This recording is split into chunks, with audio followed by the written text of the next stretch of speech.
বাংলাদেশের সবচেয়ে পুষ্টিকর ফলগুলোর মধ্যে পেয়ারা অন্যতম।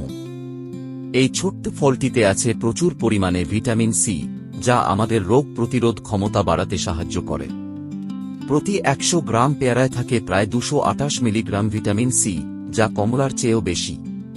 পেয়ারায় আছে ডায়েটারি ফাইবার, যা হজমে সহায়তা করে এবং কোষ্ঠকাঠিন্য দূর করে। এছাড়াও এতে আছে অ্যান্টিঅক্সিডেন্টস, যা আমাদের শরীরের কোষকে সুস্থ রাখে এবং চর্মরোগ প্রতিরোধে সাহায্য করে। পেয়ারা ডায়াবেটিস রোগীদের জন্য ভালো, কারণ এতে গ্লাইসেমিক ইন্ডেক্স কম, যা রক্তে শর্করার পরিমাণ নিয়ন্ত্রণে রাখে। নিয়মিত পেয়ারা খাওয়া হার্টের জন্য ভালো, কারণ এতে আছে পটাশিয়াম এবং লাইসোপিন, যা রক্তচাপ নিয়ন্ত্রণে রাখে এবং হৃদরোগের ঝুঁকি কমায়। তাই সুস্থ থাকতে চাইলে পেয়ারা খাওয়াটা আজ থেকেই শুরু করুন। আর নিয়মিত এমন ভিডিও পেতে আমাদের চ্যানেলটা সাবস্ক্রাইব করে ফেলুন।